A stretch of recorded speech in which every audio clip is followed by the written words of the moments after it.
guys ahead of time for listening to me. 1 in 5 children online have been subject to sexual predation.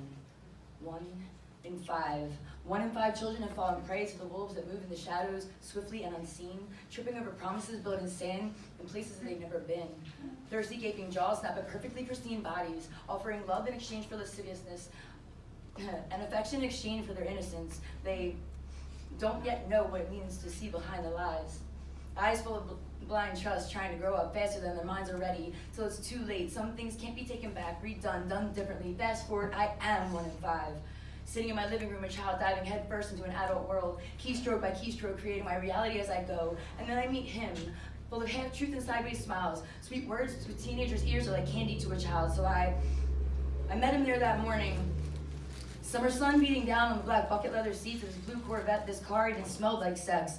But I climbed inside, excited at the prospect of an older boyfriend. Fast forward a few hours later, in the middle of your shitty little apartment, my first beer sipped and some small talk later, it was time to show him what I was made of. But no, not this isn't what I had planned. It's moving too fast. I couldn't reach the brake, and he only knew the gas. No came out of my mouth, but it didn't seem to matter, so I fought it till I realized it wasn't going to happen. I laid there, legs up, eyes down, praying for it to end, because fighting didn't make it stop, so I'd be the child I actually was, close my eyes and play pretend. Pretend he didn't weigh so much, or that my tears made any difference. Pretend I'd never put on his adult face. Pretend I had just enjoyed my innocence. Fast forward, I sat there in my living room beside my mother, knees to my chest, heart roaring in my ears like I did that night, but this time I had nothing to fear.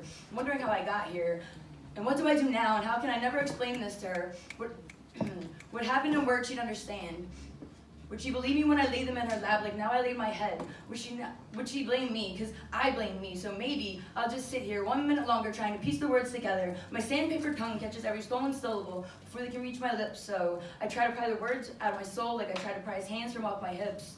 But not a word was spoken to my family, not that day or any day after. Not a police report was made. I chose myself not to report because who'd believe a kid over a grown-up anyway? Like, so many who come before me and so many who've come since. Our story was buried in the cold hard ground under the headstone that read innocence. Fast forward, I've carried you with me forever, without ever realizing you were there. Thought it took time to forget your breath against my neck and the whispers in my ear. After the first few years of flashbacks set off by hair trigger, I had no choice but to choke down your black powder and be done with you forever. But fast forward to a friend who all too easily screams rape. Then I thought I stuffed the story down so deep it would never know daylight. Yet here it was again, face to face, skin to skin, fight to fight, fight to forgive. Not for you, no, not for you, never for you. I forgive you, JP. I forgive you not for you, but I forgive you instead for me. I am 1 in 5. Pen in my hand and tears in my eyes. I will no longer be a victim, no longer a statistic. Instead, I choose to survive. I march alongside my sisters, voice and head held high. Like a seed once planted in the darkness, now it's my time to rise.